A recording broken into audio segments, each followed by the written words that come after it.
Welcome to R&R Showtime with Robert. And Ryan, what And are we today, doing? Ryan, what are we doing? What are we talking about? We're talking about the man who happens to be a spider. Does he happen to be a spider? Or is he a I guess spider that happens to be a man? So we're talking about Spider-Man. We're doing top 10 all Spider-Man movies, of all the main ones that he's the been in, right? the proper theatrical ones prior to the new one coming out.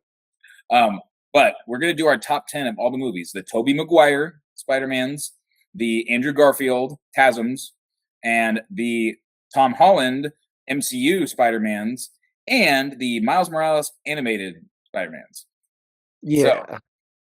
now, what prompted this is, well, one, Brand New Day is coming up, but two, I actually just rewatched almost all the Spider-Mans, literally all of them actually, with my fiance Angela, and got I have not watched the Tobey Maguires in I don't know, probably over 10 years, and I had not ever actually watched TASM 1 all the way through. I actually, like, once I watched it, I was like, I clearly never watched all of this movie. Um, and so after having watched them, I feel like I have a fresh new take on all of them, and I feel like I kind of let the nostalgia goggles go away and just kind of watch them for what they were.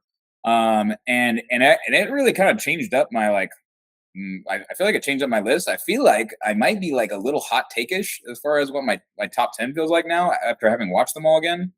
Um, I will say my top ones pretty much all stayed the same, but I think the ones down towards the middle and the bottom sort of shifted around a bit. So um, I am excited to talk about these a bit.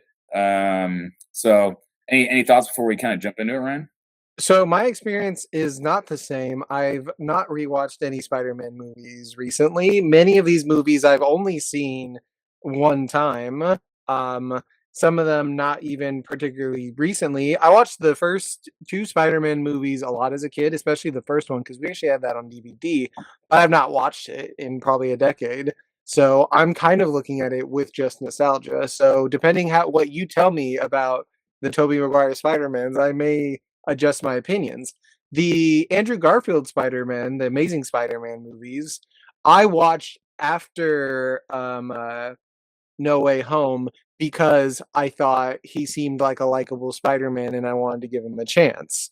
And then the Miles Morales Spider-Mans, I've seen Into the Spider-Verse like 3 times, and I saw Across the Spider-Verse twice in theater. So that's the most recent one I've seen. But I don't have a fresh take on most of these.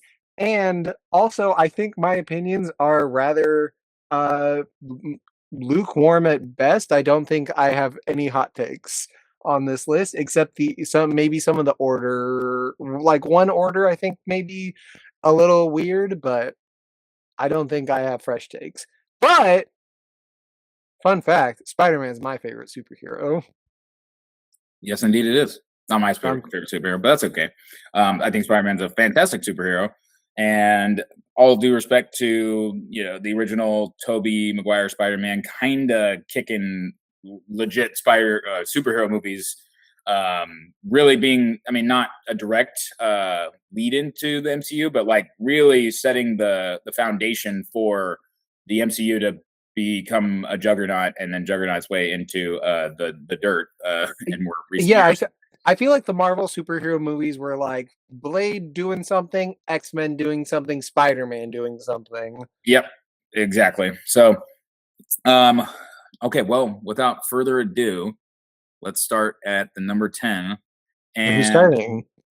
I will start All with right. what I don't feel like is a hot take across the board, with Spider-Man 3, Tobey Maguire Spider-Man 3 as my number 10.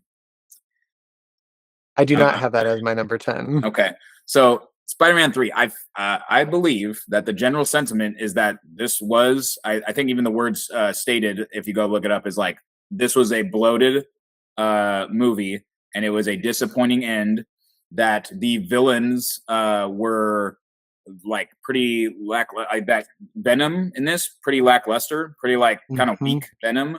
Um, And this movie, and again, I just rewatched it recently. You don't even they don't even introduce Venom. He is not like incepted until the last 30 minutes of the movie. Yeah, he comes in very late. And the iconic, right? Iconic because it's a meme, right? But actually pretty terrible Bully Maguire. They spend for a movie where the last 30 minutes is where basically like all of the villaining happens. They spend almost 20 full minutes doing Bully Maguire stuff. Just him on the phone talking, being a dick, him walking around, him doing a little dance sequence. It's exactly what it is, in the sense that it is completely bloated.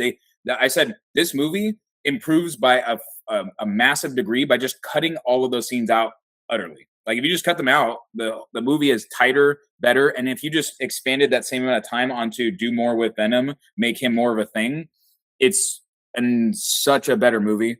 Now, again, granted, those Bully Maguire memes are pretty fire, but And it's because it makes sense because they're trying to take it from the source material of Spider-Man had the Venom symbiote first. He has to spend some time with the symbiote for it to make sense for it to be a spider creature.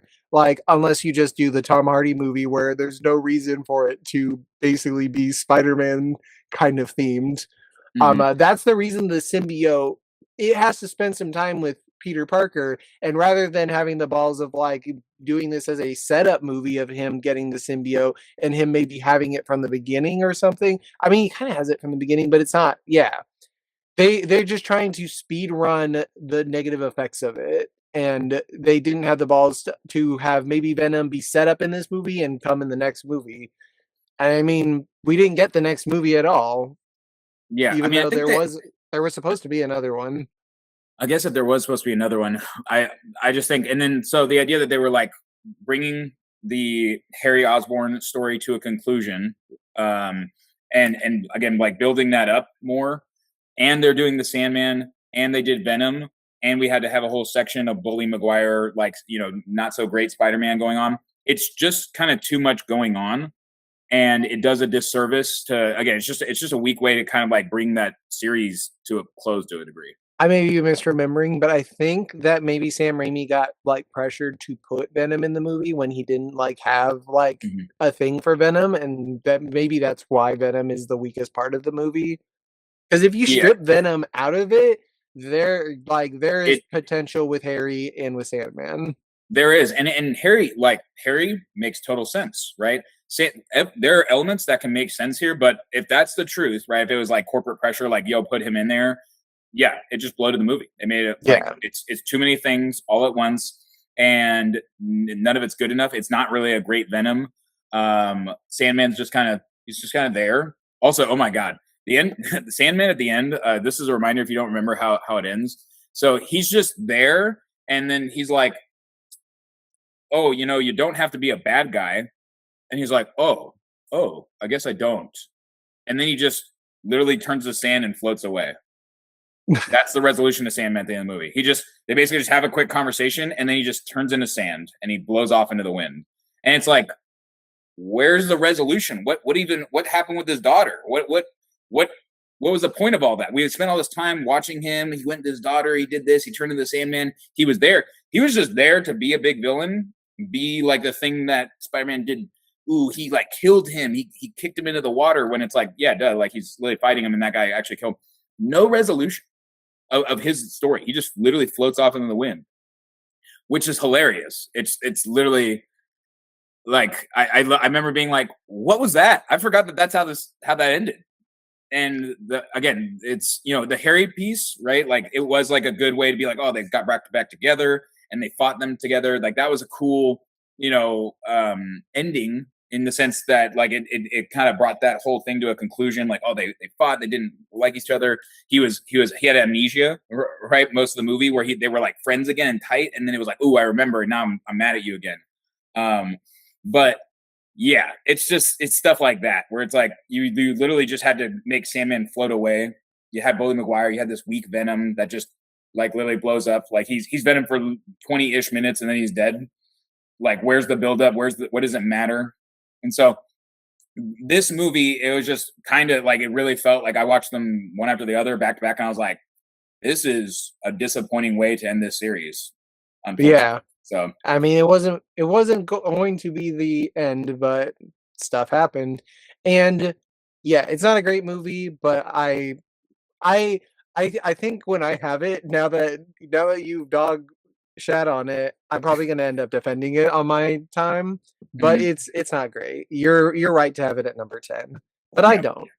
My fair number enough. 10 my number 10 is the other, I think, kind of universally agreed upon bad Spider-Man movie. Um, and it's not even that I think it's that bad, it's that I just don't, like, remember it that much, but I actually think I enjoyed watching it. I like all of these movies, if I'm honest. I recognize that some of them are not great, but I enjoy all of them. But this one just doesn't stick with me very much. Um, and it's Amazing Spider-Man 2. Yep. Mine is that is my number 9, so we So, can yeah, I talk had a about it feeling together. I expected it to be your 10 or 9. Yeah. So just watched them again, and funny. So again, both the Amazing Spider-Mans for context, I didn't really even watch them when they came out. I I did not watched, watch them, yeah. yeah. I was So mad. I think I watched parts of number 2 later, and then I actually mentioned this to my friend Trevor. It was like in April. We were on a flight, and I was like, yeah, I don't know if I've actually watched this. So I watched all of TASM, like which I heard from him, and now it's just an easy way to say it. I watched all of TASM 2 with him. I was like, okay, all right, this is okay, right? And so I watched it, and Ari was like, okay, like I remember some of this. This is okay. This is cool. This is fine. And I slotted it in. I kind of did like a top 10 from what I could remember at that time. Just watch these again, and now the glaring bads of it are so much glaringly bad. And so now what I will say is like, okay, why did I rate it higher than Spider-Man 3? I think I think what has been stated by people in the Spider-Man community is that often as not is that Andrew Garfield's Spider-Man is a better He's so good. Spider-Man. Andrew Garfield's Yeah. great. Like his little appearance in No Way Home made me wanna watch his movies because I think Mhm, he kind of steals the show, and mhm. I watch these movies, I'm like, "Damn, why couldn't these movies be better?" Yeah. Because he's great. And Yep. Emma Stone as Gwen Stacy is great, and I Mhm, know what happens to her in this movie. I know what happens to Gwen Stacy in general, but wow, they mhm. really kind like it's like both really effective what they do, but also like so viscerally upsetting that it's not even like good movie like at Yeah. that point. It's yeah, like Electro, like the villain's pretty terrible. Like Electro's just Yeah. kind of like really ham-fisted into like, "Hey, oh, I'm such a weirdo guy. Oh, like talking to myself. Like he's so stereotypically like him, Like whatever he's supposed to be. nerdy, yeah. Like Yeah. his portrayal in No Way Home is like very different in like and I'm glad that they kind of like just wipe away that he was like this weird like nerdy scientist dude and like Yeah. just make him Jamie Foxx because that's better. Yeah, basically, yeah. In No Way Home, there's like, yeah, go ahead and be Jamie Foxx. Like Jamie Foxx was like, I am not playing that guy again. If I'm coming back, I'm just gonna be me, being Electro. And then And I'm Green like, yeah, that's fine. Goblin. But yeah, and then truly, I mean, Electro could have been like, okay, like we can get over this and stuff. What I don't love is a thing that I often don't like, which is where is the limitation of power, right? Why when it's basically like, oh yes, I'm Electro, I just turn into electricity, I can basically just like appear anywhere and do anything, I can shock everybody. I'm like, Yeah. how does it make sense that it's like, oh well, he's like a battery, so we'll overload him and that's how we kill him? Like that doesn't actually make sense with anything we're seeing. Nothing about what we're seeing actually tells me that makes sense. It looks like he should be able to absorb lots of power. Like he literally goes towards power sources and eats it up like it's his, like it's making him more powerful. He says that, and then we just shoehorn in, but he's really like a battery. So if you overcharge him, I'm like, shouldn't water be the thing? Like they use water as the way to dampen him, but then like that feels like the more natural like thing to say. This is his anti thing, and his powers just don't really seem to have a limit.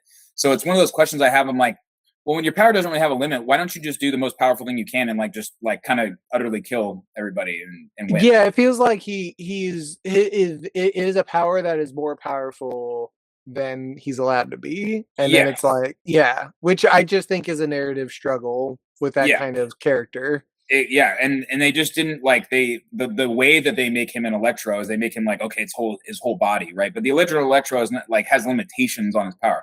I'm very big on like if you're gonna have like magic or like super powers of some sort, you have to imply some form of limit or a weakness that allows us to Mhm. have drama and understand how they can be defeated. But again, again, them saying it's a battery, I'm like, that's not what it really appears to be. But okay, I'll just accept that, I guess, that you just have to overcharge him. And it's a pretty weak way for him to be destroyed. But Electro, okay, though. I can take that. I mean, they set him up pretty well. They brought it in. The true, like, heinous, like, atrocity is Harry Osborn and that goblin. It doesn't look right. It's so bad. I mean, like, there's no charm, right? And I guess what's our comparison? Well, yeah, we got to compare him to Tobey Maguire Spider Man, who is so much more. It just makes more sense. Will They actually let Willem Dafoe. yeah, Willem Dafoe, great, but then also the Harry Osborn, right? That this is the Harry Yeah. Osborn relationship. They basically they're like, oh yeah, we were best friends, ha ha ha, and then they go for a walk, and he is so unlikable. He is like the most unlikable. Like I don't, he talks about like, oh yeah, I was hanging out with some chicks and stuff. I'm like, why? You're like really weird looking and not like charming at all. Like nothing about you. It's a weird casting, yeah. It's a Like, weird casting, or I mean, even if they just had him portray it a little differently, it's just there's nothing about him that's redeemable. There's nothing about the relationship that seems real. And then like the whole like way they interpret him is like they just go like full actual literal goblin-ish looking thing, which I'm like, maybe that's more respect to the comics where like they do look more like a goblin, mhm. but it's just bad. It just doesn't work at all. Like it tanks everything like about that movie and makes it just so not good. I Yeah. can't. It's glaringly bad. Um, and as you kind of stated, Gwen Stacy, great. Spider Man, great. Those elements they're so good. If we could have just built more around them, that made it better. He It deserved like a better movie. it. Yeah, That's the Andrew bottom Garfield line. deserved a better chance to do better with his movies, and he just kind of he wasn't given that, And I unfortunately. think that's one of the best things about No Way Home, which we'll eventually get to, is that I feel like that's really his his shining moment, to Hmm. the point that he gets to save the love interest the way Yep. that he couldn't. Yep. And like my issues with that death scene are kind of repaired by No Way Home because Mhm. it feels like a payoff. Like it feels Yep. like this is now setting up for that later payoff, Mhm. which kind of redeems it, but that's not what it was at the time. At the time, it was just kind of like a gut punch that gets no resolution ever. Yep, I agree. And obviously, there was an intention to have a third movie that should have done that, and they were setting Yeah, like obviously the setup, Sinister Six, like oh the Rhino right at the end, which is kind of like okay, whatever, funny. the rhino at the end. Yeah, Rhino at the end. I'm like okay, that's cool. Like not making him a big thing, but like oh look, the Vulture can come in, and like we saw the display of those other mechanisms, and it was very clearly set up. That really could have been a great next movie, but yeah, that just the tank of it. And if I understand correctly, most people were pretty like, we don't care about these movies. We don't want these movies. We don't want to like these movies. Like there was a good growing I amount think of people that just I think they did fine. Like I think most they still did well because they're Spider-Man movies, but like they it was like I think you and me not like going to the movies, we were kind of the weird ones because I think we were just at least I was just too attached to the Spider-Man I knew and I was like I don't want to like this. I don't want to embrace it. And I kind of rooted for its failure. And then the MCU happened and like I think they just saw a better opportunity bailing on this franchise that was like it showed diminishing returns like box office on the second movie and diminishing critical reception. yeah. I believe, and I could be wrong here. I think there was like a sect of people that one were like us, where there was an apathy and like I don't really care about it because we're attached to the old ones. But I think there are people that were actually even further beyond us, where they're like, we don't want this. We don't want new Spider-Man. Like this is don't do that again. They didn't. So I think there was a little bit going against it, and it not delivering. I think that that whole group to really just took over and killed it. Like they just really killed it with that conception. So I say conception, that reception, I should say. So TASM 2, again, not a hot take that it's on the low. I don't think Spider-Man 3 being low for me is a hot take either. But that is my 9. So we actually can roll right into your 9, brother. Oh, my number 9. It's gonna be more talking about Andrew Garfield because I just have the Amazing Spider-Man #1 at my number 9. Okay. And I kind of wanted to put this one higher. The issue is that I just don't really remember it that well. Like, is it the Lizard is the villain, or Yep. that's what he's called, right? Or Yeah. the Lizard? Yeah. I was Dr. like, Connors. yeah, I'm like, this is like, I understand where it is, but it's like I don't like it within the context of the movie. It's all cool and it makes sense.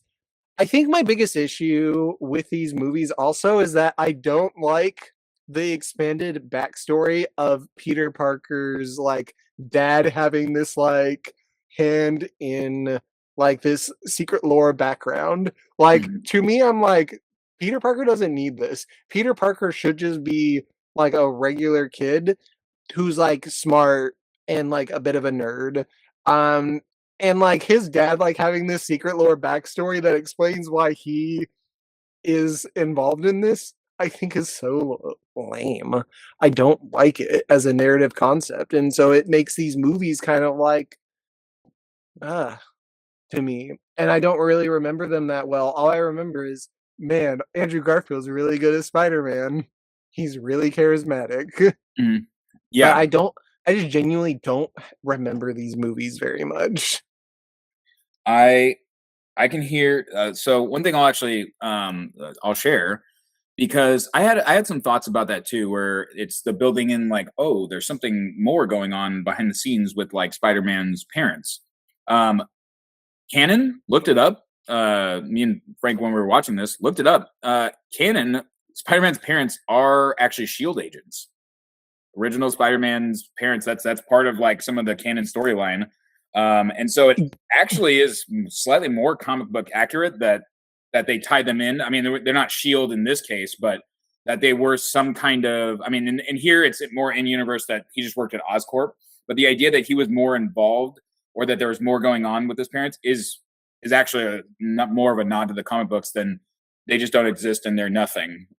Yeah, but I think that's in the context of like in comic books, everything happened at some point. So like, Mhm. are they Shield agents in every iteration of Spider-Man, or was there a time that they were Shield agents and that was that series, that was that iteration of Spider-Man? Like, I like every interpretation of Spider-Man is valid. I'm just saying the idea that his parents are special makes him less special, in my opinion. I'm like he Peter Parker wasn't like it'd be like Miles Morales, like he's unique, like he's smart and he's special because he's special, not because his parents are Shield agents. Like they like not because they're part of the big thing and he's like the legacy. I don't want Nepo baby Spider-Man.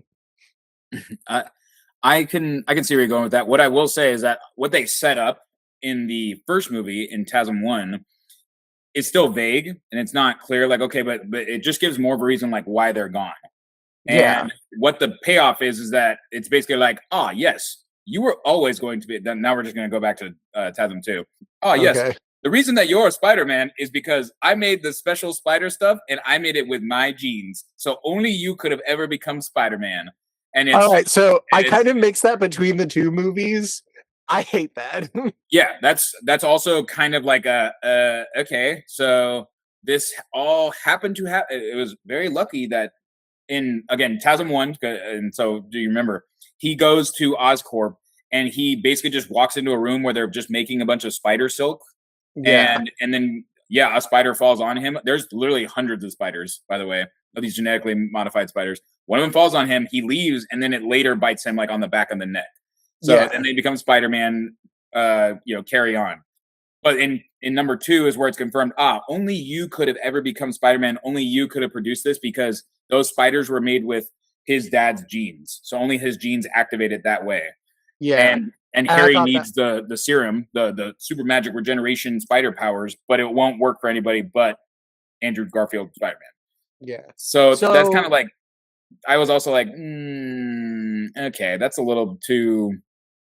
I guess it's really, really lucky that you ended up going to Oscorp, walking into a super. Oh, this also just to say, just walks into a really secure facility and these like major spiders, and then in number two, they say, "Oh yes, we destroyed every single spider. They're all gone.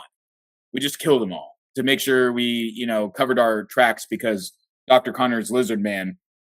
And it's just like, what? You literally destroyed all these super magic spiders you guys built for like what, liability reasons? That seems crazy.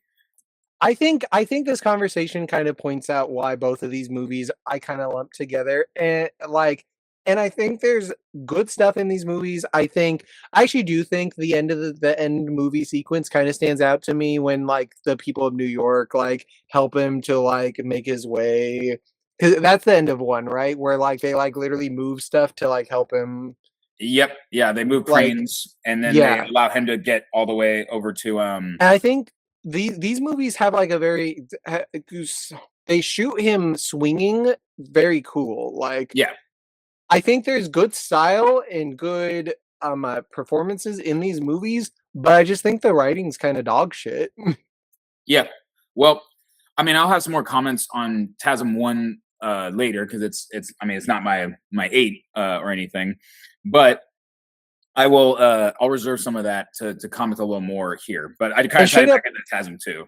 I've seen this movie once. I maybe wasn't giving it Mhm. my full attention either. So take all this with a grain of salt. Maybe I'm salty about it, but yeah, I want Andrew Garfield to have a better movie than I feel like these are. But you can go to your number 9. Okay. Oh wait, Actually, no, we are you on already number had your 9. number 9. Yep. So we're gonna go to my number 8. My number 8 is Spider-Man 1. Okay, that's fair. So Spider-Man 1, the original one. Now this is take off the nostalgia goggles. All right, I said that before. This is not a statement of it being bad, but when you go back and watch it without the nostalgia, it's dated and it was like, again, for its time, like pretty good, but like also like kind of like a little bit of it's like a little cringe. He's a terrible Spider-Man. Like Tobey Maguire, like I feel like watching these movies, like he's a bad Spider-Man. He is not charming. Like again, and sorry, what is Spider-Man? What should he be? Right? And maybe for us, he set the tone. Like this is what Spider-Man's like.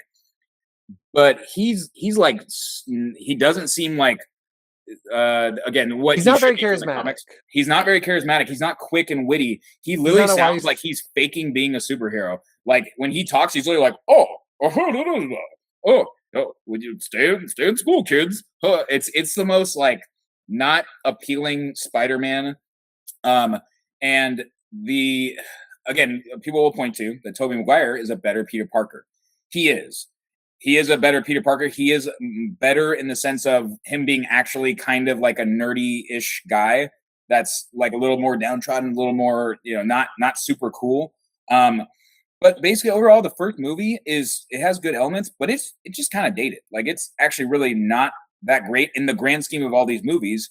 If you give it the weight of like it's the oldest one and it's from way back in time, I just sat through it though and was like, huh, now that I'm watching this over 20 years later, I mean, it doesn't hold up as well as the other movies. Like it's a starter movie, right? So it's his first I'm becoming Spider-Man stuff.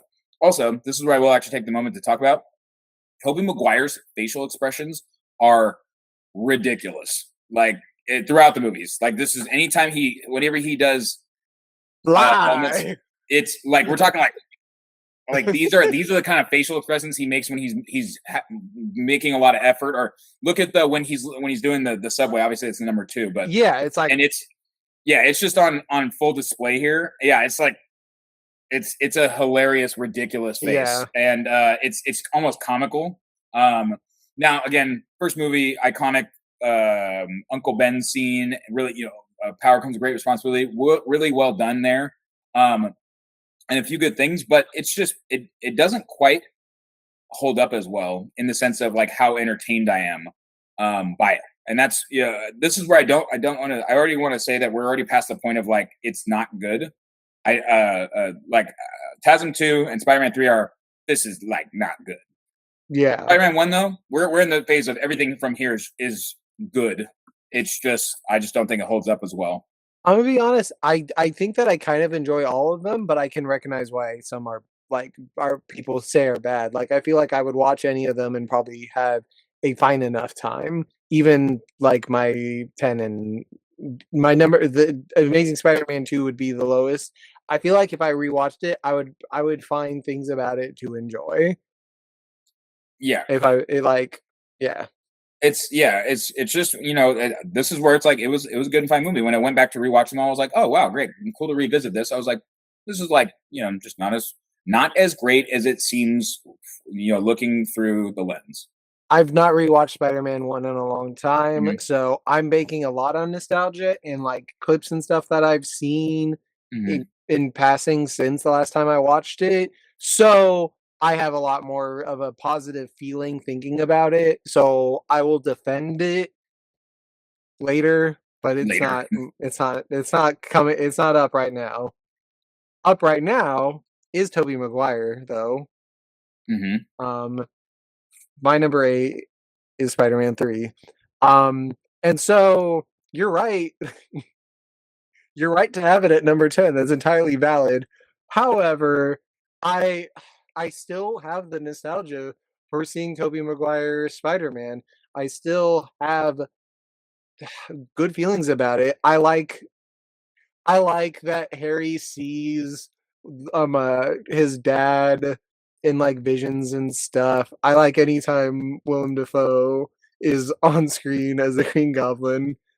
Or does he see him as visions, or does he just hear the mask? Or this is in Uh, Spider-Man 3, right? It's been or this is no, there's no. Actually, I think maybe there is the when Harry is kind of coming out of his amnesia, yeah, he like sees visions of his dad a little bit, either like either talking to before or him. after. Yeah, Yeah, so there I think there's a little bit of Willem Dafoe in it. yeah, that's what I recalled. And Sandman, he's not given enough time, but, like, the sequence of him becoming the Sandman is really cool. It's very compelling, and his character, like, while underdeveloped, I, like, find compelling and I remember it, like, it sticks in my brain. The Venom symbiote, like, process, like, it's goofy, but it's campy. Like, if you look at all the Sam Raimi Spider-Man movies as being a little campy and embrace it for the fact that there is some intentionality in that cheese. Like in this one, like it veers a little too far into it doesn't work, but I don't know. I think it's just a nostalgia blindness. It's probably worse than the Amazing Spider-Man, but I just don't have as much of a reference on that movie as I do on this one. And so the bad things I can either think about and think, haha, that was bad, huh? Or the good things I'm like, I feel fondly about this. Mhm. It's an element that I forgot to point out of further bloat is that Spider-Man 3 also has Gwen Stacy in it. Yeah, And that's a whole other thing. And that even adds to the Bully Maguire scene. There's an entire Bully Maguire scene where it's literally just Bully Maguire doing Spider-Man dance in a bar to make Mary Jane jealous. yeah, with Gwen And Stacy, yeah. and what even kicks off the whole thing, he in that movie, he also proposes to Mary Jane, has a plan to do it, Mhm. part of a whole scene that and some of the good stuff is like he's Oh, that's a proposed. cool scene of Yeah, him cool trying to scene when he's catch the trying to get ring. there and he almost drops the ring and stuff. Great scene, right? Yeah. But a thing that we pointed out being like, why would he ever do that? Which is the Gwen Stacy. He's receiving the key to the city. He shows up and he does the Mary Jane kiss with Gwen Stacy, and it's literally like, why would you ever do that? You're not even like Bully Maguire right now. You're just being stupid. Like that's just not no. Don't. Why are you? No, yeah, it doesn't matter if you're Spider Man. Don't kiss some girl. Like just don't do that. You don't have to kiss Mary Jane. It's a little complaint of like kind of Gwen a Stacy. yeah, Gwen, sorry, kiss Gwen Stacy doing the thing with her. It's a little bit of a contrivance of like, I don't know why he would do that. He's a pretty good guy. The idea that he would just like, yeah, sure, it's okay. I'm Spider Man. I'll kiss you in this exact same way that I do with my fiance. I think it's a little bit of like, I don't see why he would do that other than that's just a way to incite more rage and Mary Jane and her being unsatisfied. So Yeah. that's another thing, though. I know. Oh, Gwen Stacy's also introduced in this movie, so we already have 3 different villains that we had to get through, but also we're doing a whole thing with Gwen Stacy as well. Another piece of bloat, another thing that just makes this movie doing too much. Yeah. But Almost yeah, forgot. so Spider-Man 3, it has problems, but I still feel like I enjoy it. And so like fully embrace. This is nostalgia putting it above the Amazing Spider-Man, but the nostalgia exists and I have to live Yeah. with it. Hey, All right.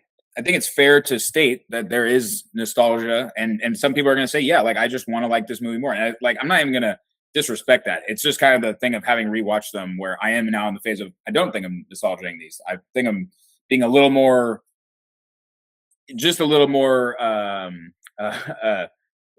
passed Critical? them through my more critical brain now for Yeah. what I enjoy. But I continue to respect the opinion. All right. Next up, because you already did your 8, so we're going on to 7. Hmm. So I can go into my 7. Yep. All right. I will say that I think I only watched this movie once, and it's kind of flip-flopped with the next one, but my next one's gonna be Spider-Man: Homecoming, our first Tom Holland movie. Mine is also Homecoming. So At number 7? All right. yeah, cool. So I think honestly, I think this point going forward, these are all really fun, good movies. Like, are more good than bad, genuinely. Um, and Spider-Man: Homecoming, I don't like. I feel like, if I'm honest, my biggest grievances with it is that it's not doesn't fully feel like a Spider-Man movie because of it being an MCU movie. Like, Hmm. I think this is the most MCU movie of the Tom Holland Spider-Man movies, Hmm. and I think that's its biggest flaw, is that it just doesn't feel it's not an origin movie. It is set up from Captain America, like, Civil War is the Hmm. setup for this. Yeah. And I yeah, like, Tom Holland's very likable, but yeah, it's just I don't know. Michael Keaton's cool as the Vulture, but it's not the most compelling. He's not the most compelling villain, and I kind of understand. Like, Spider-Man 4, Sam Raimi wanted to have the Vulture as his villain, and like, I kind of understand why just the Vulture as your villain is like I. He's just not the most compelling. Like, they give him something to be compelling about, but and then him having Peter Parker having the upgraded spider suit the whole time or most of the time, it just turns it into a different movie. It's not a Spider-Man movie, it's like an Iron Man movie. It's Spider-Man/Iron Man. Yep. I think what you're pointing out here is exactly why.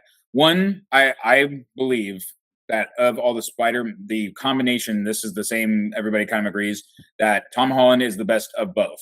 Right? He's the best Spider-Man and Peter Parker at the same time. I love that he is truly a nerdy, naive, but like very brilliant, like Lily going to like an extra smart high school. And in the same vein of he makes his own spider gear. He made his own suit. He had to make his own goggles. So much about this Spider-Man is really good, and then he really grows into his own. But the Homecoming is such a starter, and it's not even like a full starter introduction like we got with both our Andrew Garfield and Tobey Maguire, where it's like here's a whole movie where it's my inception and my growth, and by the end I am super full Spider-Man. You get to see it all. It's like, well, he's clearly like starter Spider-Man and he's high school Spider-Man, but it's exactly what you said. But he's like half being Spider-Man with, he's got an improved suit that Tony gave him. Tony shows up half the movie. Vulture's whole thing is I'm recycling stuff from the original Avengers, and him being like them being opposed is not even really mainly a thing. He's literally Vulture's going after a bunch of Avengers stuff. The plot is I'm gonna go steal a bunch of Avengers gear and like sell it off, and so Spider-Man just happens to be the one that can do something at the time. I think the most concise way to put it is that this is the least Spider-Man It movie. is. It's the Like, least Spider-Man. It's the least like he's a small part of his own movie, and it's such a hey, look, guys, Spider-Man's back. He's in the MCU. It feels like it, look, he's in the MCU. more so than His love interest isn't even a Mary Jane or a Gwen Stacy. Like, he has a completely different girl as his love interest in the movie, yep. only for like at the end to have MJ popped in, and then MJ, I don't even think her name is Mary Jane, right? Like, It's not. It's something different, which they it's like maybe Michelle or something. Michelle but Jones. Like, yeah. Yeah, so like they it's a kind of like, all right, so we're doing MJ next time, but this time no MJ, no Gwen Stacy. That's just not like he's got a different girl. It's like there is enough Spider-Man and there was such a drought of Spider-Man. I mean, I guess the Amazing Spider-Man hadn't been that long gone when Tom Holland came out, but like within the MCU, it was so desperately needed. Like, Spider-Man is a part of Marvel, and for the Marvel universe to not have him, he felt like he was missing. And so this was his first appearance, and so it was very exciting, but it's also an MCU movie first. It is. And that is the best way to put it. It's a good story. It is well written. It's just not as set, again, for what it was, great. And we love where it fits into the MCU, but there's really just not the best Spider-Man. The thing is, though, everything behind it so far, there's like, at least what I've been saying is there's a little bit to comment on how this isn't quite good enough, right? There's some elements that are missing here. This is just a good movie. Yeah, it's just a solid, decent movie, but like not really that Spider-Man enough of a movie. So I think we are very much aligned in what we think on that. But with that, I think that was the same. We shared that one. So yeah, so we're on to a 6. I'll let you go to 6. Okay, so my 6 is gonna be TASM 1. All right, and what I'm gonna say about TASM 1. So a few of your criticisms are pretty valid, but so some of the stuff he said, like maybe the setup with his parents. But in that movie, it's really just like, hey, they didn't just disappear for no reason. Like they left. Something was going on. That's about as much as we get. And then there's a few little things that are coming. Like he just walks into like a high, it's like this facility, and then just gets bitten by. There's 100 spiders, right? It's not a unique single spider, which is already like what. But TASM 1 is really well written. It's a good story. Everything about it really does set up well, and it all works really well. I'm willing to believe that is accurate, and I've just mushed the two movies together. Yeah, and so this is where I'm going to give you my input after having watched them. And again, this is where I'm like, I did not watch this movie. I clearly didn't. Once I watched it all, I'm like, I never saw this. I really did not watch this movie, and it's just a good movie. It's well done. Well made, just the story, the writing, where I think like there's a bunch of issues in Spider-Man 3 and TASM 2 as far as the writing and the villains and how they do stuff. I think it's really well done.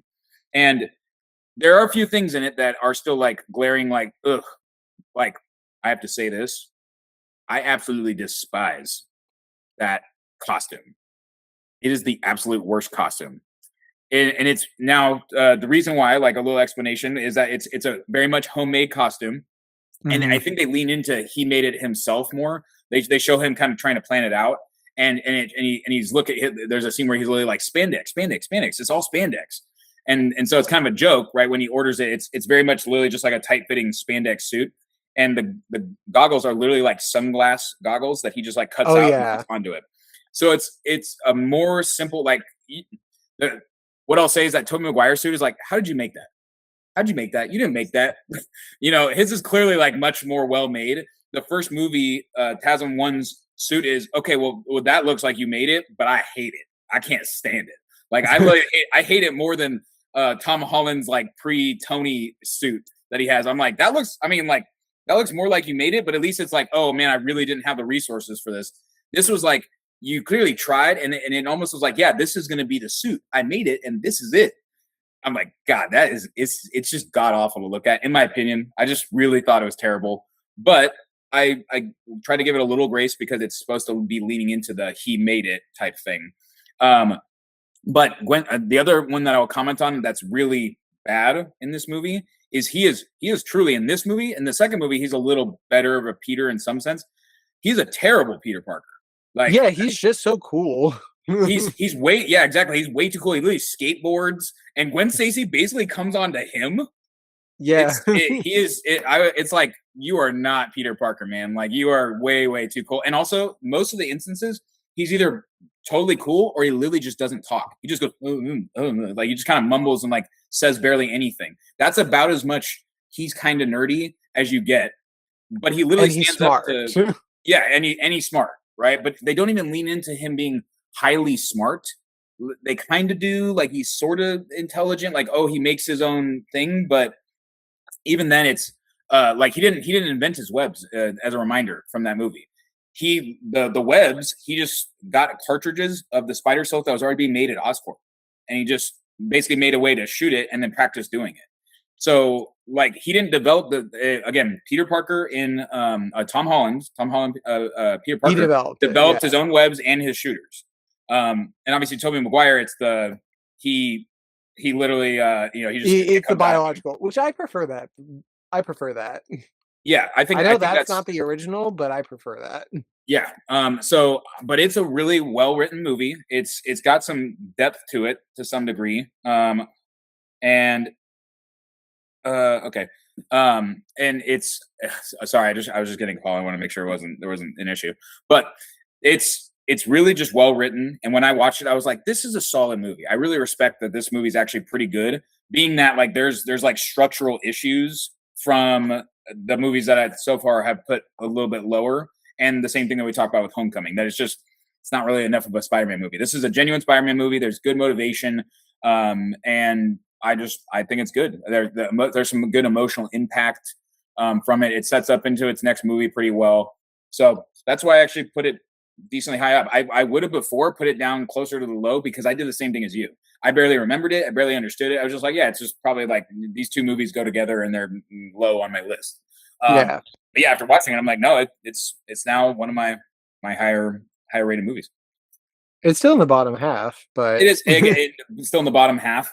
There are those pieces of it.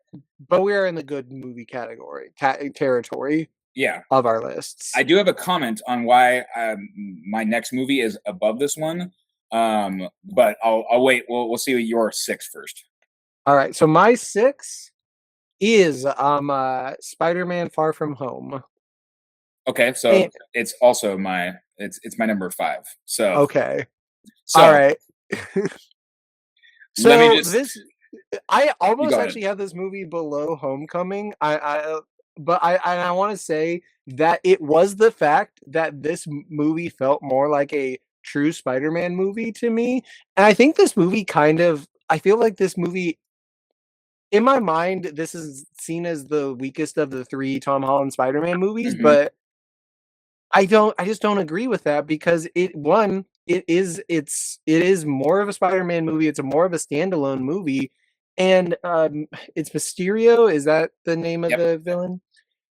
It's such a cool effect. His villain effect is very cool. Like the biggest issue is the sort of like a drone thing being part of like a Tony thing. It's a very MCU contrivance of what the plot is, but we still get to this like very cool Spider-Man Rogues Gallery villain that we had never seen before doing very cool stuff. Like kind of stuff that like I feel like it's almost like the animated movie level of like the sort of dream sequences that Mysterio puts him through. You wouldn't get that in most other Spider-Man movies, and it makes it just so unique and cool. Yep, I absolutely agree. What I'll say is that like story and structure wise, I think in some ways I think there's like some weaknesses of it, like for how it's constructed. This is what I was going to comment, and so it's good that we're already talking about it. Is even if I might have almost said that I think TASM 1 is a much more clear, solid story, I just want to like this more because Jake Gyllenhaal is one of my favorite actors, and like you said, it's just a lot of cool, great stuff. Like the coolness of it and the kind of overcomes some of the weaker parts. Like the one I also do like the kind of concept or the general idea of what's going on. It's like, oh, I'm trying to not be Spider-Man. I'm trying to work with the weight of the burden of being the next Iron Man or something like that. Yeah. How it does a good job, like stripping him of some of his, putting this stuff away. But this is the Endgame follow-up. Yeah, this is the follow-up to Endgame. So um, the those ideas and themes I think are good. Um, but yeah, there are just some weaknesses like in the stuff with Fury, and at the end him being like a scroll and it being like, oh yes, he's actually a scroll, and that's why he was kind of just totally inept to the whole thing. I'm like, okay, all right, I guess, all right, well, I guess we have to just take that. That's why this Yeah. is what's happening here. Um, and yeah, stuff where there it is like we can run along with it, but it is pretty crazy the idea that these like the drones were able to make so much hologram and all this stuff occur. And then we never see these drones again. Yep, never They're seen them not an again. issue They were anymore. confiscated by the Department of Damage Control, and now they're utterly gone. Right? This apparently system that Tony had to defend everybody in the Earth. Like, okay, cool, we'll just disregard that. Like, Which he guess what? gave Guess to a we won't need that child. anymore. He gave this incredibly important system to a child, not to That Pepper, not that to is Happy. also like a real choice. I understand. And Like, then again, Tom Holland signed it off to Mysterio, this guy that he's, yeah, known for a little bit. yeah. And like It's it's like I believe that Tom Holland did it, but like it like when he does it, like because you know that Mysterio is the bad guy, so it's like when they like do like the "we gotcha," like not to him, but like he leaves and we see like the mhm, reveal of like, oh yeah, we totally got him, punked. Whoa, we did it. And yep. I was like at a get back at Tony, which again, it's still an MCU movie. This is still, but it feels more Spider-Man, I Mhm. guess. It's yeah, and it's just got I mean, it's got a lot of It's a big lot cool more stuff going on. contrived. And I will say, didn't really see it coming, right? When now I knew uh it's like, okay, everybody suspects like, ooh, Mysterio, an illusion guy, something's going on. Clearly, like he's supposed to be a villain, so the idea that he was a hero already nodded to it, but I definitely didn't like get what was supposed to be happening. I was like, okay, he's got like some powers and stuff. Like it didn't quite like nod into it or reveal it. So Yeah, it was like, oh, I didn't know how it was happening, but I knew that he was the bad guy. yeah. And so it being like, boom, it was literally some massive giant illusion was like, okay, that's kind of cool. Like that was a way to do it for sure. And it kind of makes some sense. I mean, and the fact that it did point back to a technology that clearly was hyper realistic holograms. So it's a good tie-in and it kind of does work. But yeah, there are some it's hard to pin it down, but there are some weaknesses in here. And even again, this is where it's hard for me to define and say this is exactly what's weak about it. There's just some weaknesses in it that I almost wanted to put TASM right above this, and because I think the story is just more clear and solid, at least from how it's structured. But I just literally was like, this is just a subjective. Like I just want to like this more. I like Jake Gyllenhaal. I just love him as an actor, and there's just a lot of cool stuff going on in this one. And so I just let that be. This I'm just gonna win. Let this one win for that reason. It's a bigger, more climactic battle overall, and it just just gets some more points for that. So um, well, luckily enough, some of our things are aligning here, so that actually takes me past my five. I Um, still have my 5. So that was my yeah, 6. yeah. So, Um, so my number 5 mhm, is our last Tom Holland Spider-Man movie, mhm, Spider-Man No Way Home. okay. All right. Spider-Man, he doesn't have a way home, and it's sad. It This is really sad. movie is so fucking cool. This movie, it like the reason why it is not higher than the movies that I have left, the Tom Hollands and the Miles Moraleses, is that it's standing on the legs of those Tom Holland and Andrew Garfield movies for some of what makes this some of the coolest elements of this movie. Mhm, Andrew Garfield's performance as Spider-Man is great, and he finally gets a movie he deserves. All of the meetup stuff between them is great and enjoyable. Willem Dafoe's Green Goblin, like you only get him back because he was there before. Doc Ock, you only get him back because he was there before.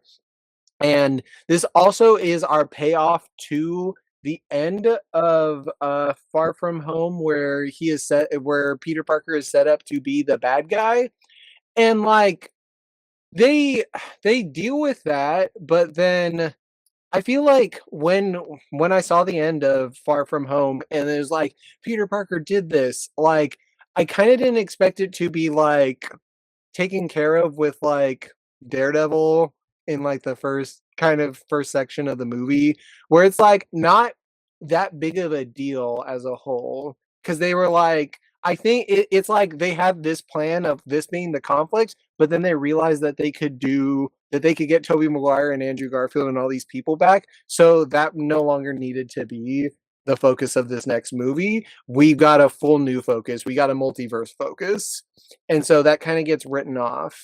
I'm correct in how I remember that, right? It's just like Yep. it doesn't have any consequence for the rest of the movie, Nope. to the extent that Spider-Man's literally forgotten about. So like even if it had like a lingering effect, he's no longer exists. Yep. You're correct.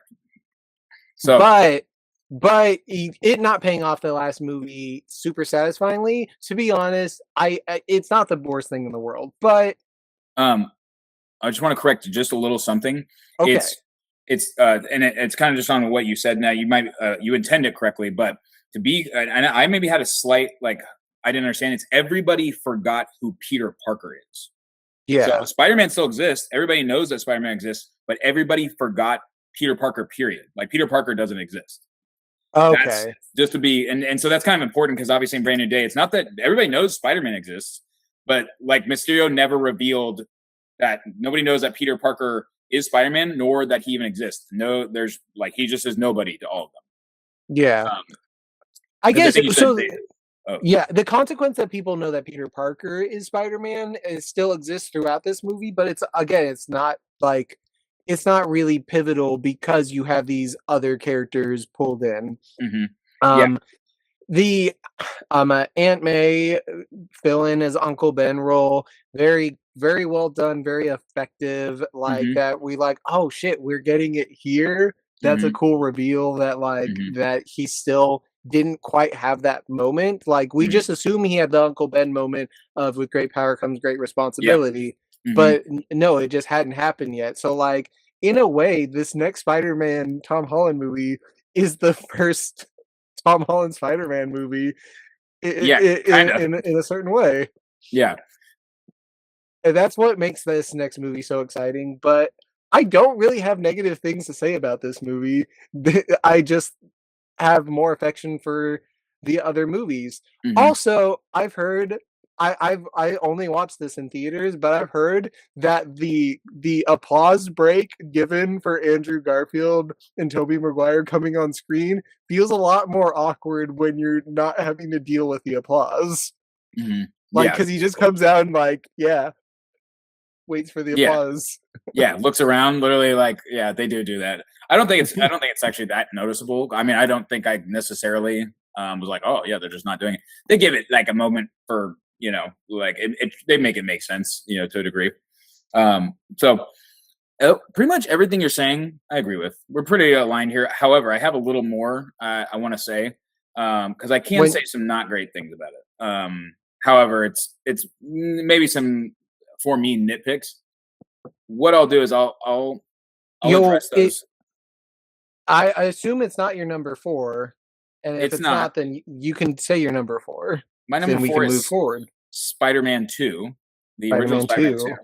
So this is where one, I will say, a little bit of nostalgia glasses because this was my favorite Spider-Man, and it just kind of remained me my favorite of those three movies. I think it's also a better story. I think it's just everything about it really works really well. I think it just comes everything's set up really well. Everything pays off. Everything sets up with Harry, right? Because it's at the end, it's Harry now knows and understands and is revealed. Um, and the interplay between him wanting to be with MJ and very typical like Spider-Man trying to be Spider-Man narrative. Doc Ock is a great villain. I think he's got a real purpose.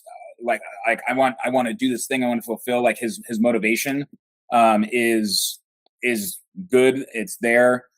His redemption at the end is kind of like I think in some ways it's interesting. Like kind of just like, oh yes, actually, I'm just going to turn around. But I think overall, it's just another good, well-made story that already had setup, so we don't have to spend any time with any of it being awkward. It has really strong Spider-Man, Tobey Maguire Spider-Man moments, like the train, the train scene Yeah. is like pretty iconic.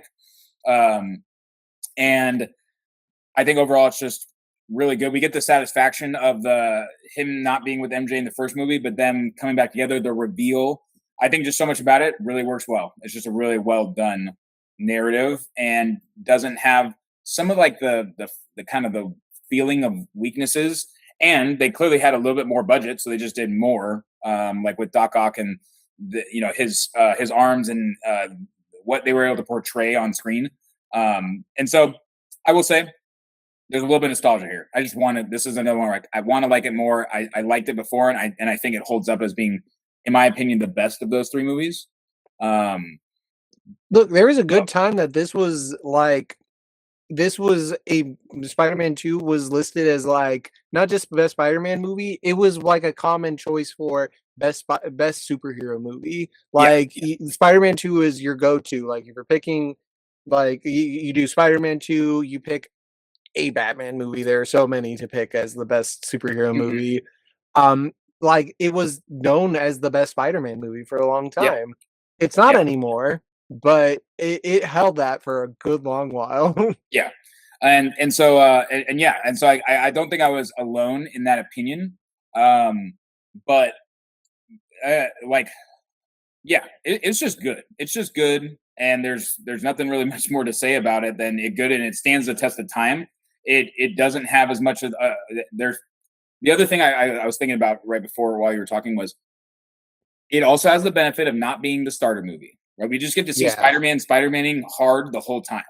And yeah, that's Until he loses his powers. until he loses his powers, which is a little bit like I do think it's a weird it's like a weird thing, right? It's a weird contrivance type thing, which I love that they actually talk about it in No Way Home. They literally are Yeah. yeah, there was a time where I just had like a spider block, I just had like a web block, you know. And I'm like, it doesn't really make any sense. He literally gets physically weaker in the movie. That's one thing I can say is that it's like a, but I think thematically it's an interesting thing that they do. So I give it a Yeah. little room, but it is just like you literally like you stop having spider senses and you literally became weaker and stuff. Like I get like you're having a web block, right? Or you're having, you know, but like either your powers just start to fail utterly when it's a part of your like genes is kind of like weird. I have not watched the trailers closely, but I've heard like in theaters, like I try to avoid watching trailers. So when this new Spider-Man trailer comes on, I can kind of hear it. And it sounds like he's going through like some like changes in his powers. And I feel like this is a version of that idea in Spider-Man 2. But in Spider-Man 2, he's just losing it. Whereas in this one, like I like the idea that his DNA got mutated.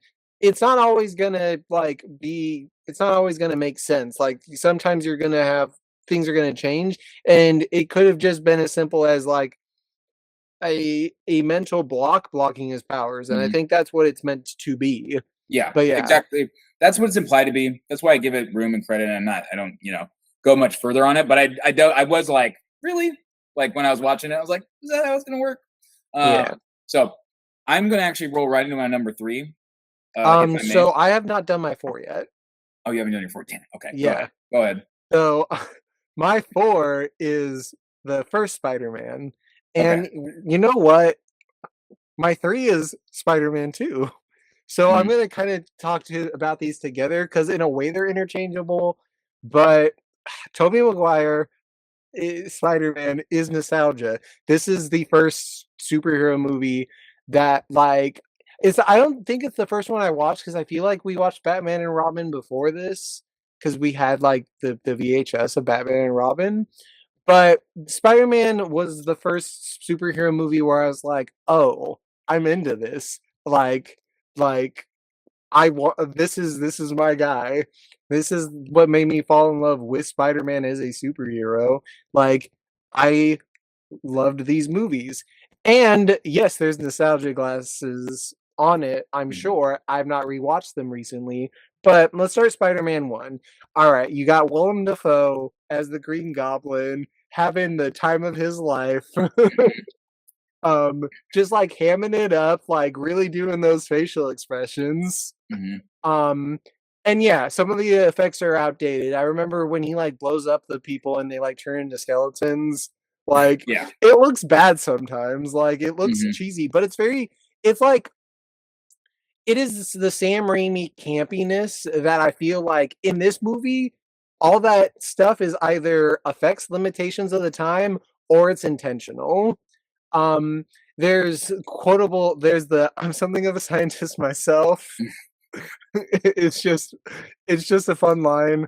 The Harry and Harry established in this movie is like he's a developed friend to Peter. Like Hmm. this is a good relationship. It's like the only good Harry Peter relationship of any of the movies because there is no Harry with Tom Holland and Hmm. then He, Andrew yeah, hey, Garfield. real quick. He really was a dog though, because he was like, "Oh, go He for it, got with Pete," and yeah. then yeah, and then he literally like he's like, "Oh, you didn't take your shot, Pete," so I couldn't wait. Like, Yeah, wow, damn, bro. he's kind of a dick, but like Hmm. you also kind of expect him to be a dick because like this is his friend, but also like this is he grew up with wealth while his friend was like poor and a loser, and Yeah. like he really didn't do that much to help him out. But but you also understand the relationship, like you still believe them as friends. Yes. Yeah. It's. I mean, as far as when our only comparison is TASM 2, it's leagues better.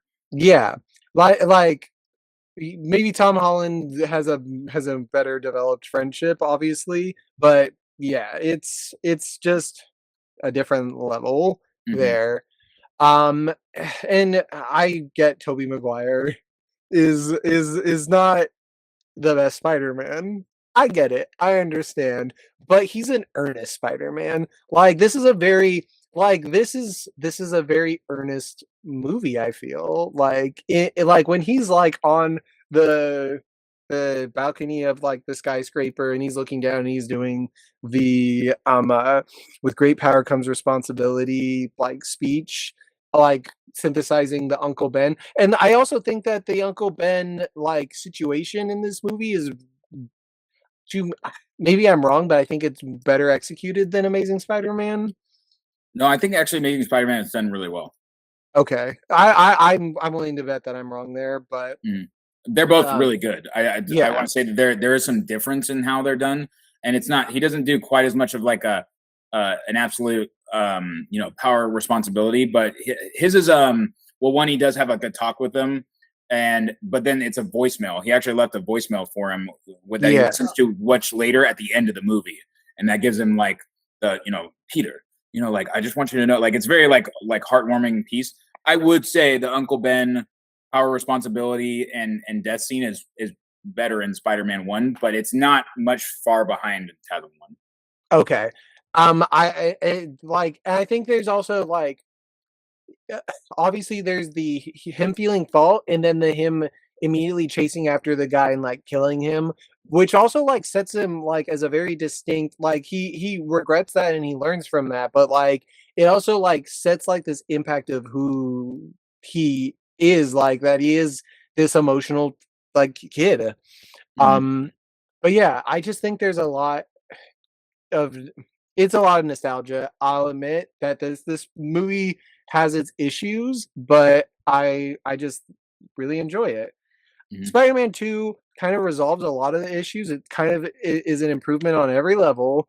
Um, I I have some preference for Green Goblin personally, but Doc Ock is a better written and like informed villain, like narratively speaking, and with like the things attacking him and him like suffering the great tragedy of his losing his wife, like it's a lot more compelling.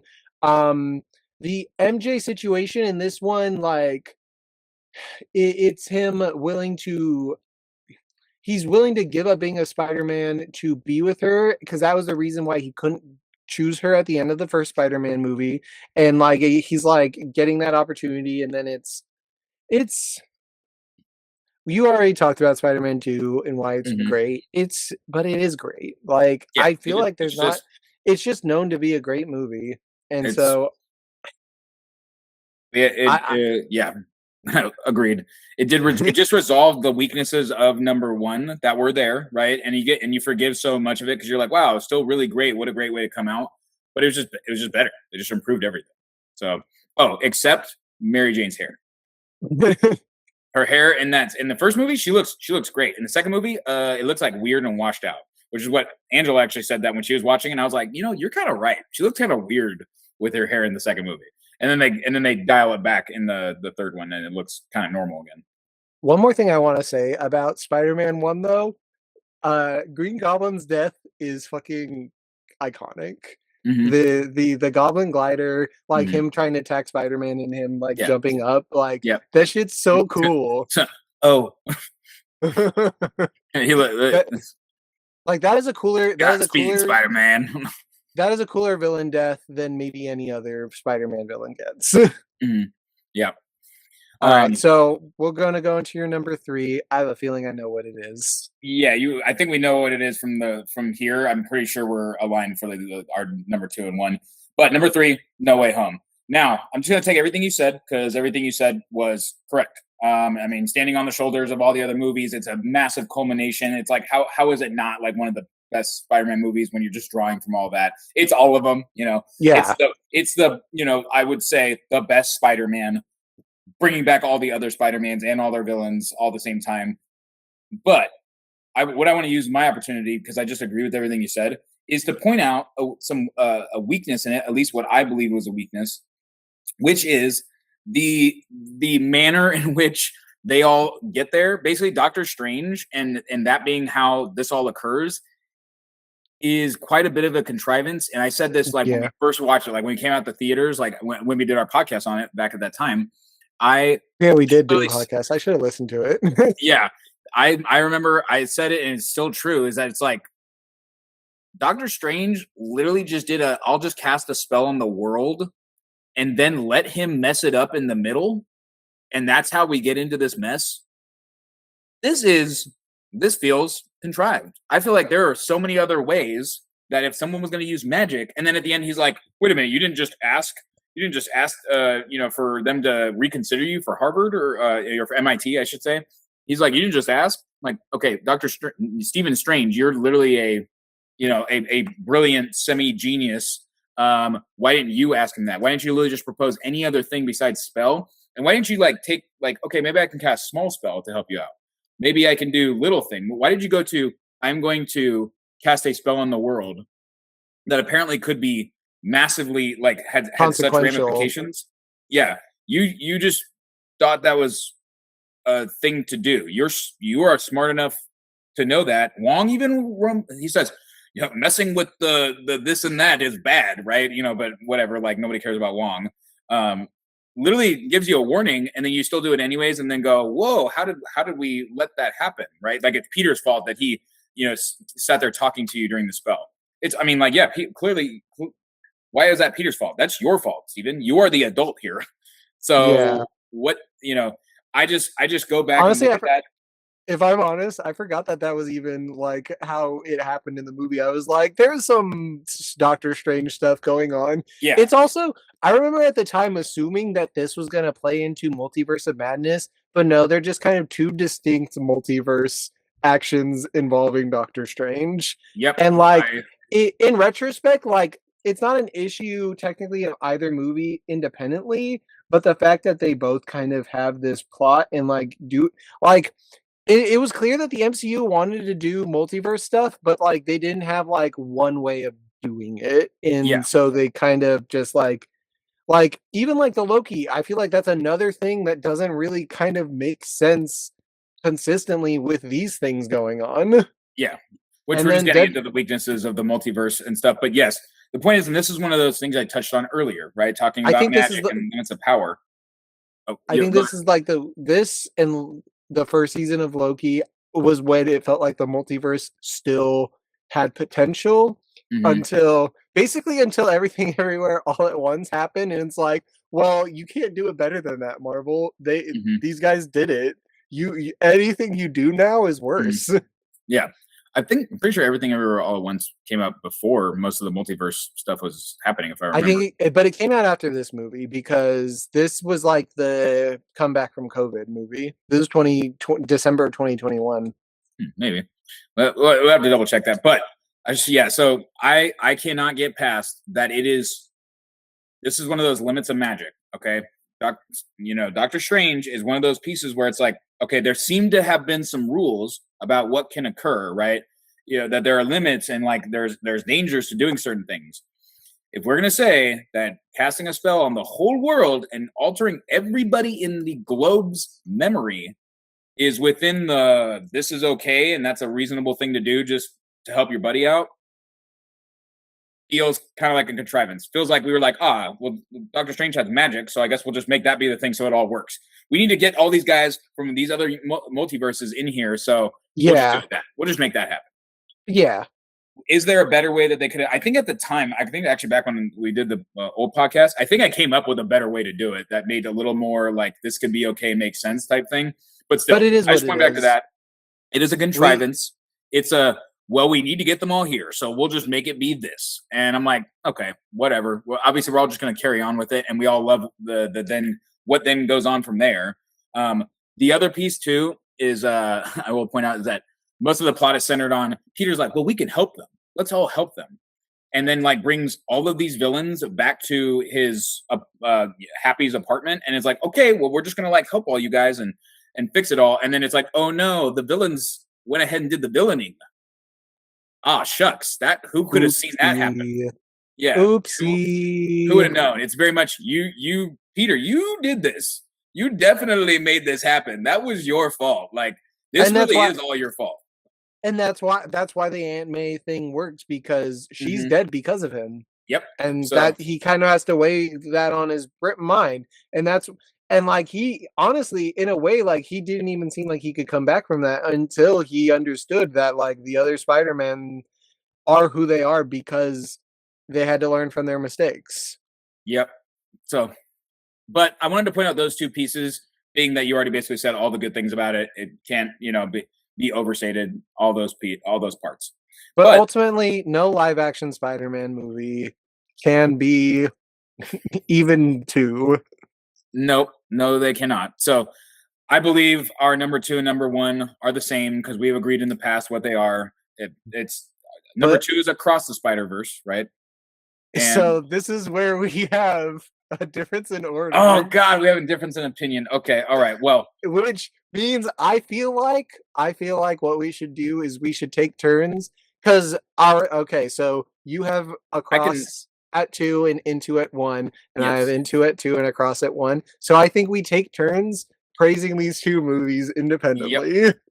There's only one reason that number 2. I've told you before.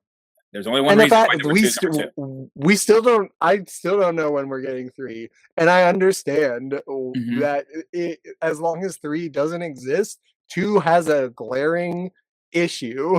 Yeah. So, talk to me about 1. Number 1 is literally the most perfectly created Spider-Man movie of any Spider-Man movie that's ever come out. It is visually stunning. Everything about it works. It's charming. The development from it is again visually stunning. Like it is an insane movie to watch. Like visually, like the colors, the things that we portray. It has elements of a ton of elements of humor. Right? We literally get as like an overwhelming amount of Spider-Man. It's as Spider-Man as they can be. It's more Spider-Man than any other movie. It's got more villains in it than like any other movie. We talked about in Spider-Man 3. Oh, it had too many villains. It's got like 3 or 4 Spider-Man villains in it throughout, and it still works. It all works perfectly. And it comes to just a perfect, nice conclusion while even leaving the door open for a number 2. And like introduces a new Spider-Man, which, Spider-Man from the comics, like the new generation of Spider-Man is Miles Morales. Like he's a known character. Like he's more known than a lot of the other Spider-Mans he teams up with, such as like Spider-Gwen, who like you kind of understand because you know who Gwen Stacy is, but like he's not something that most people are aware that was a thing that existed, or Spider-Ham or Spider-Noir. Yeah. So, and just to say again, how could a movie be so good where we have a movie that has Kingpin, Green Goblin, Doc Ock, and then a couple minor. There's like basically some minor guy. I can't remember. There's a blue face guy who's like Kingpin's like sort of lackey. Oh, and Prowler, right? Yes. Where we get a Uncle Ben type moment, but in his own way, Miles Morales' own way. We get an Uncle Ben type moment. We get 4 major villains. We get an Inception, a Spider Bite, I am now a Spider-Man story. We get 5 Spider-Mans. We get this many, all this stuff, all in one movie, right? But earlier I said there was too much when we had 3 villains in Spider-Man 3. That was bloated. But we have this much, and somehow, again, and for someone who maybe hasn't seen this movie, the point being is, I mean, if you got to the end of this and you haven't watched it, probably don't say anymore. We're going to be in spoiler realm, but this movie uses the villains correctly because this is like the rogues gallery, but then like one of them is allowed to develop because this Spider-Man's coming into a world where the villains, they've just been, existing. They've just been around. Like, so like they don't need to be established having like story arcs going on, except for Kingpin. As long as Kingpin has his story, like we're good. And he has his story, he has his purpose, he has his goal, and that drives the conflict. Yeah. And what I'll say is that, again, and also we have 5 Spider-Mans, they literally all get an introduction. So it's not even like you have to completely assume who they are. Every Spider-Man gets an introduction. You get an introduction to who Spider-Man is. You get a summary. So you could actually just vaguely know about Spider-Man and watch this movie and get it. Aren't there like 8 Spider-Man? Are there 8 and women? And women? Is it 8? Is it? Because there's Peter Parker, Peter B. Parker, Miles, Spider-Gwen, Spider-Ham, Spider-Noir, Penny B. Parker? The robot, it's Penny B. Parker and her Spider-Bot. Yeah. 7, maybe I'm forgetting one, but yeah, I think that's it. That's all of them. Yeah. So yeah, right, so sorry. There's 7 Spider-Men. Everybody gets an introduction. You could come into this fresh and if you just vaguely know who Spider-Man is, you could come into this and have enough context to watch the movie and get it and understand. Obviously, it's really built on you should have watched some Spider-Mans. It even nods to the other Spider-Mans. It literally clearly is like, yes, one of these Peter Parkers is the Spider-Man and it just I can't even get beyond how this is such a perfect movie. A+ out the gate. Like, no, we walked out of this movie being like, that was literally one of the best movies I've ever seen. And again, it's animated. Yeah. I literally wasn't gonna watch this movie. We said this. I think we did a podcast on this one. I was like, I wouldn't even have watched this movie. I was like, it looks like a comic. I don't like the animation. I don't like this, but the animation is part of what makes it so good. And this movie is. I feel very strongly in saying that this has inspired so many animated movies since. Like a big one, like Puss in Boots: The Last Wish, which I remember seeing the animation for that movie and being like, this doesn't look good. I only watched this movie because you got tickets to like an early screening of it because you thought it was fine. I saw trailers for it. I was like, I'm gonna skip this. This looks dog shit. And Puss in Boots: The Last Wish, fucking great. And I think so much of animation has been pushed forward because of this movie. This movie is significant. This is an important film, straight up, and it is better than every live-action Spider-Man movie. I don't think it's a I don't think that's a hot take. Yeah, and here's the thing: is that and granted that I talked with my roommate and I said this. So Inception, I didn't actually say this at the beginning of the podcast. So if you actually watch all the way to the end of this, why do they even watch all these other Spider-Mans? Well, my fiance has not seen any of them, so I rewatched them all, and I will stand on principle all day and talk about why this is the best Spider-Man movie ever made so far. But they didn't agree. They watched it and they were like, okay, that was cool. Like, but they really were not as engaged in the other ones. There might be something to be said for like the animation somehow just doesn't like get some people. And for both of us saying, we might not have even watched it because of animation. We literally would have been like, pass on it. But again, if you haven't seen the movie, it's part of the what makes it so great is animated. So Frank, did he watch it? Your roommate, did he watch it in theater or did he watch it for the first time on like a TV? I didn't ask, so I can't know for certain. I don't even think he actually watched it. I think he might have just said, "Oh, I don't," how can it be the best? I think he is the kind of person, like, which is really understandable, being that technically are that person. That's like animated, skip it, right? Probably not as See, good. I think I didn't think I was like that. I think like there's certain animation where I'm like, this doesn't look good in a trailer, but when you watch it in a movie, it works. And Mhm. like, and I think I've grown past thinking animated skip it and being like animation. I almost always have an animated movie in my top 10 movies of the year. Like I love animation, but I think the a lot of impact on these two movies is watching them on the big screen. So I'm wondering if that is a Mhm. part of it because it was dazzling to watch that shit in a I theater. I do agree. And now what I'll say is, be like you said, because of this movie, I don't skip animation now. I believe the animation can be amazing. It can be A plus. And yes, when we watch it on the big screen, yes, dazzling is the right word. It literally is like the color, the explosion, so much going on is like riveting. It really is spectacular. And so I have to ask him, but I would assume he probably didn't, right? He probably was the kind of person that was like, animated, skip it, probably not that good, probably not worth it. So Now, Now, I would be remiss to let all this be said without defending my number one choice, mhm, Across the Spider-Verse, which I already know, and everybody already knows why this movie is not perfect in the way that Into the Spider-Verse is perfect. And it is mhm. that it ends on a cliffhanger that we don't have a resolution to. And like, I don't know when we'll get the resolution to because like maybe there's a date for this movie to come out, but Mhm. I think it's been pushed back before. And I know this is a completely different studio, but like the Batman 2, that has it had a date and it got pushed back, and now it's coming out in 2 years instead of next year. Like, we don't know when we'll get the conclusion to Across the Spider-Verse. All that being said, everything good about Into the Spider-Verse is leveled up in Across the Spider-Verse. The Yep. animation being cool, the animation in Across the Spider-Verse is next level because they took what they started Into the Spider-Verse and just like, let's do that, but way more. Let's Yep. do that, Yep. but way trippier. Um, you have a rogues gallery of villains in this in Into the Spider-Verse.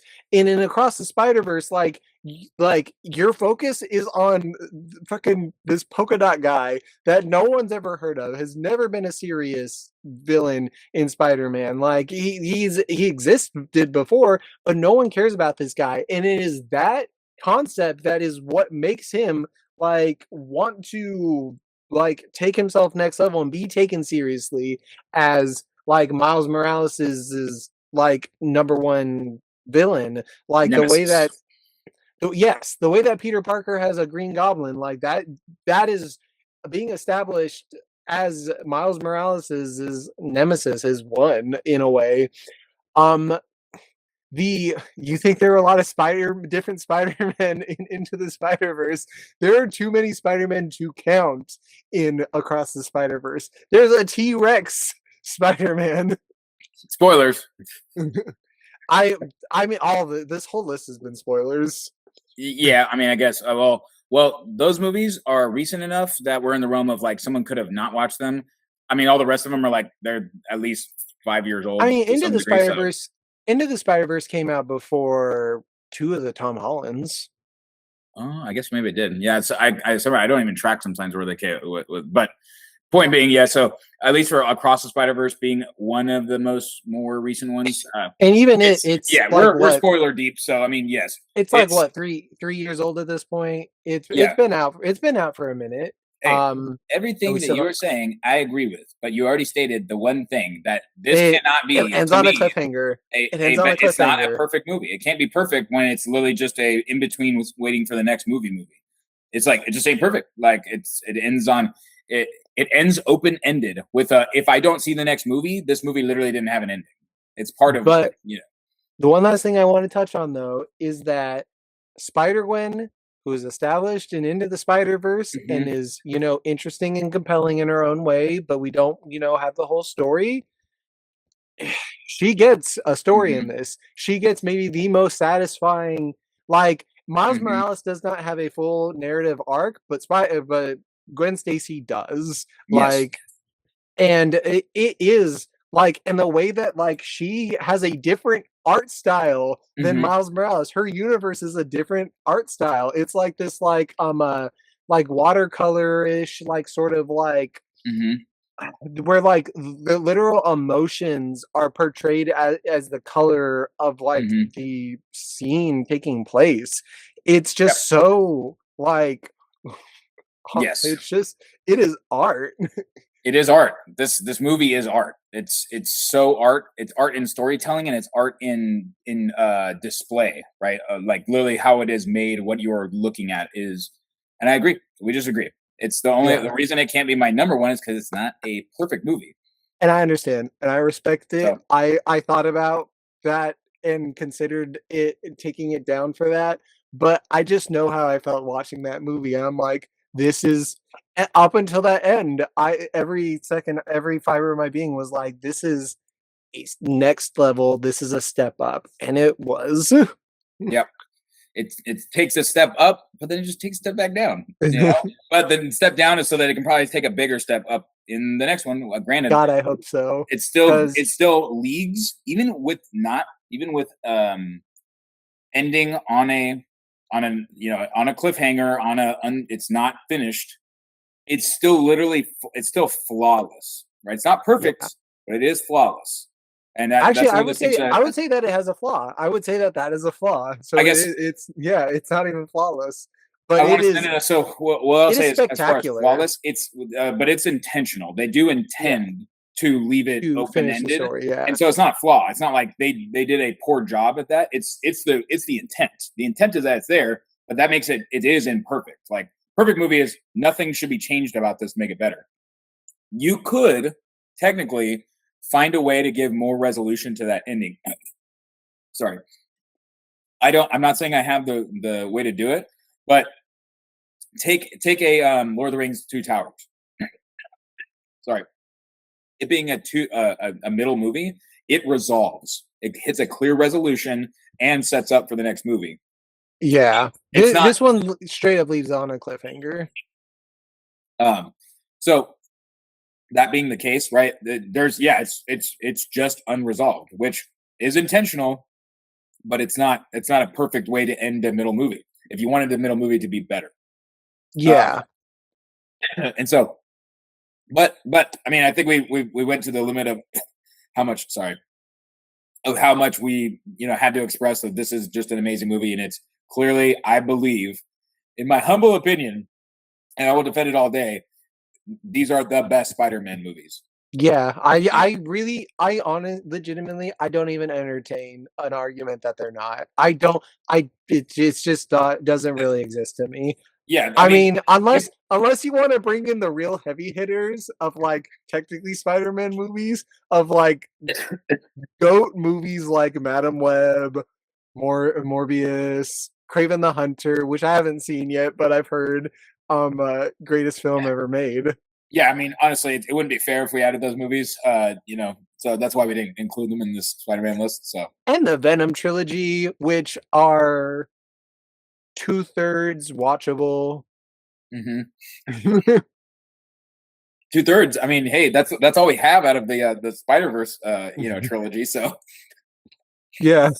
it's also two-thirds watchable, knowing that it's a That's trilogy. actually, you know what? Venom trilogy, Spider-Verse trilogy, same level.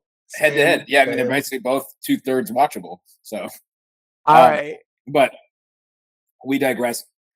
I will stand on principle. I will argue that objectively better film, but everybody's got their opinions. Everybody can feel the way they want. I know that Yeah, there's people got to can be be some wrong. difference. Yeah, people can be People wrong, can yeah, that's fine. That's but fair. I understand. we came together. We busted out this top 10 list. A lot of similarities, very close on some of these. Obviously, respecting the right for nostalgia to lend a factor. Sorry.